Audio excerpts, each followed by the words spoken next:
جو لوگ اللہ پر ایمان لائیں، کہیں کہ ہمارا رب اللہ ہے، پھر اس پر جم جائیں، ان پر فرشتوں کا نزول ہوتا ہے، نہ کوئی غم کرو نہ خوف، خوشیاں مناؤ جنت کی جس کا تم سے وعدہ کیا گیا تھا۔ اللہ کی ربوبیت پر اطمینان جب انسان کو ہو جاتا، میرا رب اللہ ہے، ربی اللہ، انسان کے لیے نہ کوئی کھٹکا، نہ کوئی خطرہ، نہ کوئی خوف، نہ کوئی حزن۔ جو کچھ ہو رہا ہے کس کے اذن سے ہو رہا ہے؟ اللہ کے اذن سے۔ اللہ کے اذن کے بغیر پتہ تک نہیں ہلتا۔ یہ کوئی اندھا بہرا مادہ نہیں ہے جس سے مجھے کوئی خوف ہو۔ اندھا بھینسا چلا آ رہا ہو اس سے تو ڈرنے کا ہر انسان کو ڈرنا چاہیے، نہ معلوم کس کو ٹکر مار دے، لیکن نہیں، اس کائنات کو چلانے والا ایک سمیع و بصیر خدا ہے، وہ جو میرا دوست ہے، میرا ولی ہے۔ اللہ ولی الذین آمنوا یخرجہم من الظلمات الی النور۔ اللہ اہل ایمان کا ولی ہے، ساتھی ہے، پشت پناہ ہے، مددگار ہے، حمایتی ہے۔ بتائیے جسے یقین ہو جائے کہ اللہ میرا مددگار، اللہ میرا محافظ، اللہ میرا پشت پناہ، اللہ میرا حمایتی، اس کے لیے کوئی خوف ہوگا؟ اس سے کوئی ڈر ہوگا؟ میں مثال دیا کرتا ہوں ایک بہت سادہ، پنجاب کے دیہات کی۔ تو بڑا چودھری ہے اور کوئی غریب کسان ہے، اس غریب کسان کے جانوروں کو ہر وقت اندیشہ ہوگا چوری کا، کوئی میری بھینس کھول کر نہ لے جائے، کوئی میرا بیل کھول کر نہ لے جائے۔ لیکن جس کے بارے میں یہ سب کو معلوم ہو کہ وہ جو بڑا چودھری ہے وہ اس کا دوست ہے، اس کی بچیا کو کوئی خوف ہوگا؟ اس کی بھینس پر کوئی ہاتھ ڈالے گا؟ اسے کوئی اندیشہ ہوگا؟ نہیں۔ کیوں؟ کہ وہ بڑا چودھری، بڑا اس کا یہاں کا سردار، جاگیردار، سب کو معلوم ہے وہ میرا دوست ہے، کوئی میرے خلاف اقدام نہیں کر سکتا۔ اس دنیا میں یہ چھوٹی سی بات اگر آپ کے دلی اطمینان اور سکون کا باعث بن سکتی ہے تو ذرا تصور کیجئے۔ میں لفظ تصور استعمال کروں گا صرف اس لیے کہ اس کا ہم جس کو کہتے ہیں ادراک اور شعور کر نہیں سکتے، اگر کے ساتھ کر سکتے۔ اگر یقین ہو کہ اللہ میرا مددگار اور یقین ہو کہ اللہ ہر آن میرے ساتھ ہے، پھر کوئی خوف، کس کا خوف؟ کوئی شے اللہ سے بالاتر ہے؟ کوئی قوت اس سے زیادہ طاقتور ہے؟ کوئی اس کے ارادے کو بدلنے والا ہے؟ کوئی اس کی مشیت کے آڑے آنے والا ہے؟ یہی بات ہے جو حضور نے فرمائی، یہ ایمان کا حاصل ہے لب لباب، کہ دیکھو اچھی طرح اس بات کو ذہن نشین کر لو، اگر تمام انسان مل کر تمہیں کوئی نقصان پہنچانا چاہے نہیں پہنچا سکتے، مگر جو کچھ اللہ نے لکھ دیا ہو، اور تمام انسان مل کر تمہیں کوئی نفع پہنچانا چاہیں نہیں پہنچا سکتے، مگر وہ شے جو اللہ نے طے کر دی ہو۔ آپ پھر میں کہوں گا ذرا طاری کیجئے، اسے فرض کیجئے، اسے سوچئے، اگر اس حدیث پر ہمارا دل ٹھکا ہوا ہو تو کسی سے ڈر ہوگا؟ یہ مجھے نقصان نہ پہنچا دے، یہ میری رپورٹ خراب نہ کر دے، یہ میری انکریمنٹ نہ رکوا دے، یہ میرا یہ نہ بگاڑ دے، یہ میرے یہ نقصان نہ پہنچا دے۔ اس کا ڈر، اس کا ڈر، اس کا خوف، اس کی خوشامد، اس کے لیے جا کر طرح طرح سے اپنی عزت نفس کو ذلیل کروانا اس کے سامنے، یہ سب کچھ کیوں کرتا ہے انسان؟ جب سمجھتا ہے کہ اس کے ہاتھ میں میرا کوئی نفع ہے، اس کے ہاتھ میں میرے لیے کوئی ضرر ہے، یہ مجھے کوئی گزن پہنچا سکتا ہے، یہ مجھے کوئی نقصان پہنچا سکتا ہے، یہ میرا کوئی کام بنا سکتا ہے، یہ میری کوئی ضرورت پوری کر سکتا ہے، اسی کا نام شرک ہے۔ جہاں آپ نے یہ سمجھا کہ غیر اللہ کے اندر کوئی طاقت موجود ہے، وہی شرک ہے۔ بتوں سے تجھ کو امیدیں، خدا سے نو امیدی، مجھے بتا تو صحیح اور کافری کیا ہے؟ شرک تو یہ ہے۔ جس پر بھی تمہیں یہ خیال ہے، کلمہ ہے یہ کلمہ سوم، لا حول ولا قوت الا باللہ، ذرا اس پر دل کو کبھی اگر آپ تصور کریں، پھر فرض کریں، دل ٹھک جائے اس پر، کوئی طاقت نہیں۔ یہی بات تھی جو شیخ عبد القادر جیلانی رحمۃ اللہ علیہ نے اپنی وصیت میں اپنے بچے سے کہی. 11ویں دینے والے ہیں، لیکن حضرت شیخ عبد القادر جیلانی کی وصیت اور تعلیمات کو کتنے لوگ ہیں کہ جانتے ہو؟ یہ جن مقامات تک پہنچے ہیں وہ کس چیز کی بدولت پہنچے؟ انہوں نے جو پیغام دیا وہ کیا تھا؟ اے میرے بچے، جس طریقے سے قرآن مجید میں حضرت لقمان کی نصیحتیں جو ہے نقل کر دی گئی ہیں، میں یہ عرض کروں گا بالفرض اگر قرآن حضرت عبد القادر جیلانی کے بعد نازل ہوا ہوتا تو شیخ عبد القادر کی یہ نصیحتیں بھی قرآن میں درج ہوتی. اتنی اونچی نصیحتیں ہیں. اے میرے بچے، اس حقیقت کو ذہن نشین کر لے، لا فاعل فی الحقیقت ولا مؤثر الا اللہ. اس کائنات میں نہ کوئی فاعل حقیقی ہے نہ مؤثر حقیقی ہے سوائے اللہ کے. کسی شے میں کوئی تاثیر نہیں اگر اللہ نہ چاہے. آگ جلا نہیں سکتی اگر اللہ نہ چاہے. پانی ڈبو نہیں سکتا اگر اللہ نہ چاہے. زہر ہلاک نہیں کر سکتا اگر اللہ نہ چاہے. کوئی چیز فائدہ نہیں پہنچا سکتی اگر اللہ نہ چاہے. تو در در پہ کیوں سر جھکاتے ہو؟ در در پر کیوں جبیں سائی کرتے ہو؟ سب کے سامنے کیوں ہاتھ پھیلاتے ہو؟ ایک اللہ سے مانگو. ایک اللہ کے سامنے زمین پر اپنی جبین رکھو.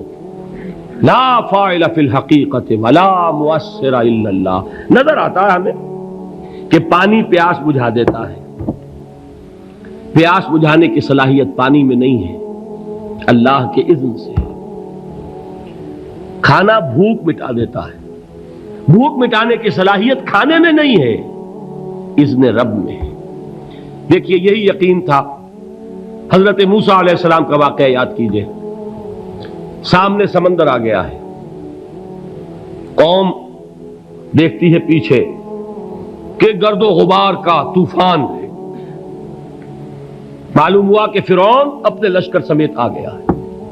لشکر جب چلتا تھا تیز رفتاری کے ساتھ تو گرد و غبار کا جو طوفان اٹھتا تھا اس کا تصور کیجیے. اور لمحہ بلمحہ وہ قریب آ رہا ہے.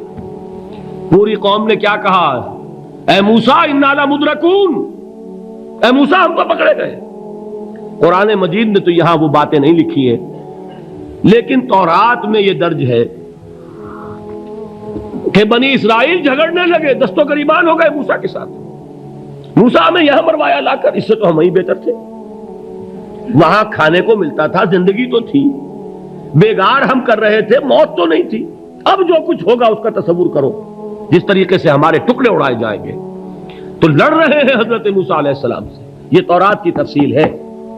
قرآن میں صرف اتنا آیا ہے، پریشان ہو کر انہوں نے کہا انا لمدرکون.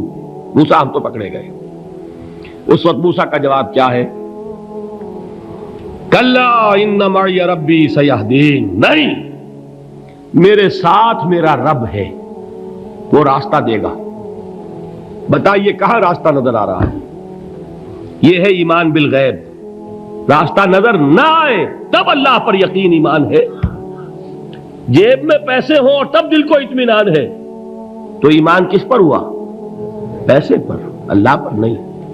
جب وسائل و ذرائع نہ ہو اور پھر یقین ہو کہ اللہ مسبب الاسباب ہے، وہ اسباب کا پابند نہیں ہے، وہ اسباب کا محتاج نہیں ہے، اسباب اس کے محتاج ہیں. اگر یہ یقین ہے تو اللہ پر ایمان ہے. یہ نہیں ہے تو تمہارا ایمان اسباب پر ہے، وسائل پر ہے، ذرائع پر ہے، مادیات پر ہے، اللہ پر نہیں. اس وقت کہاں راستہ تھا؟ کوئی راستہ تھا؟ سمندر ہے اور ادھر سے لشکر آ گیا ہے. کلا ان معی ربی سیہدین. اب دیکھیے ایمان کہہ دینا آسان ہے، ہوا معکم اینما کنتم. جہاں کہیں بھی تم ہوتے ہو اللہ تمہارے ساتھ ہوتا ہے. لیکن اس کا یقین قائم ہو جائے تو زمین و آسمان کا فرق واقع ہو جائے. یہی بات ہوئی حضور کے ساتھ. غار ہے، چھپے ہوئے ہیں محمد الرسول اللہ اور آپ کے وہ یار غار ابو بکر صدیق رضی اللہ تعالی عنہ. اقبال نے حضرت ابو بکر کی شان میں چند اشعار کہے صرف، لیکن واقعہ یہ ہے کہ بھاری بھاری نظموں پر اور قصیدوں پر بھاری ہے. طویل ترین نظمیں اور قصیدے ہوں ان پر بھاری ہے. ہمت ابو بکر کی ہمت جو ہے کشت ملت را چو ابر، جیسے بارش سے کھیتی اپجتی ہے، ابو بکر کی ہمت اور عزیمت اس امت کو اسی طرح سینچنے والی ہے۔ ثانیے اسلام و غار و بدر و قبر، وہ دوسرے تھے اسلام میں، دوسرے پہلے کون تھے؟ انا اول المومنین، حضور فرماتے ہیں سب سے پہلا ایمان لانے والا میں، دوسرے ابو بکر۔ ویسے ہمارے ہاں یہ چلتا ہے اختلاف، حضرت علی پہلے ہیں کہ حضرت ابو بکر پہلے ہیں، لیکن اس میں بڑی خوبصورت تطبیق قائم کی ہے علماء نے، اور بہت صحیح ہے۔ چار کے بارے میں فیصلہ ہی مت کرو کہ کون پہلے ہے، ان کی ایک عجیب تقسیم کر دی ہے۔ آزاد مردوں میں، بالغ مردوں میں سب سے پہلے ابو بکر، بچوں میں سب سے پہلے علی، خواتین میں سب سے پہلے خدیجہ، اور غلاموں میں سب سے پہلے زید ابن حارثہ۔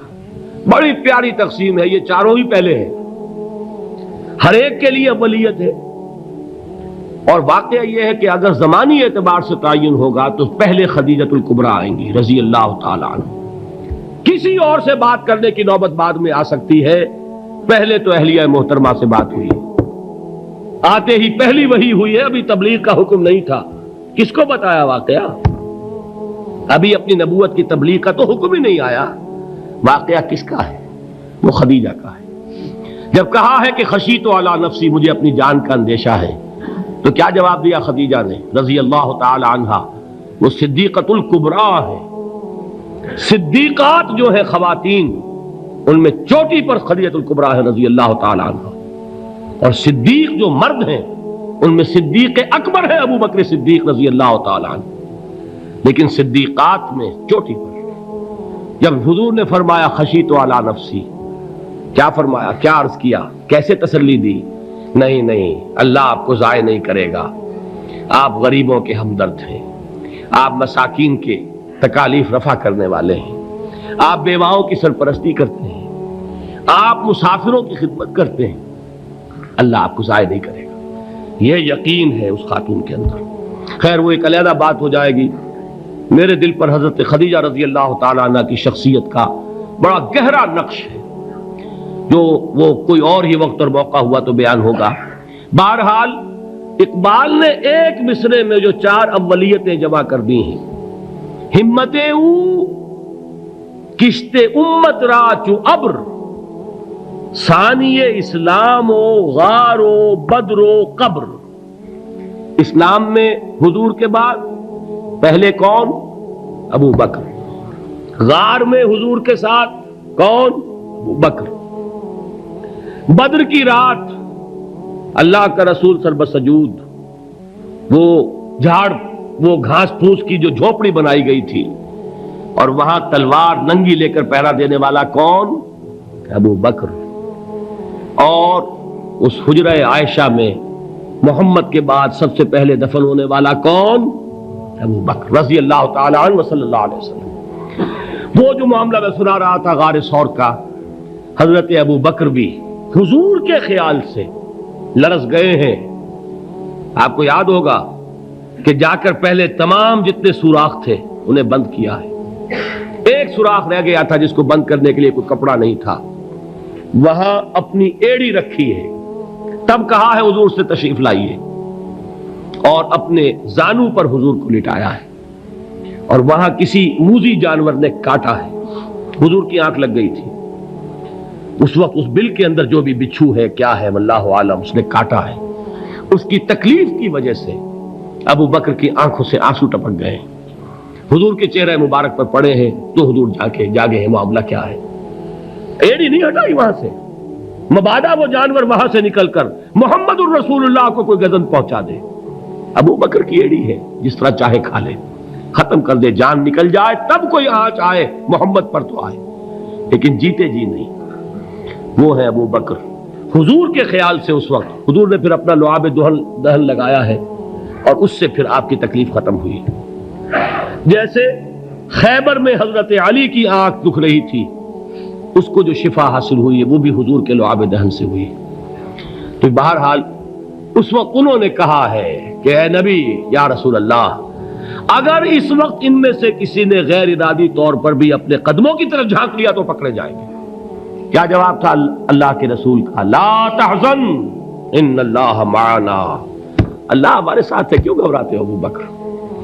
یہ ہے ایمان باللہ، میرا مالک اللہ، میرا رازق اللہ، میرا محافظ اللہ، میرا مددگار اللہ، میرا پشت پناہ اللہ، میرا دوست اللہ۔ یہ دوستی ہے اللہ کی جو لب لباب ہے، حاصل ہے ایمان کا، اسی کا نام ولایت ہے۔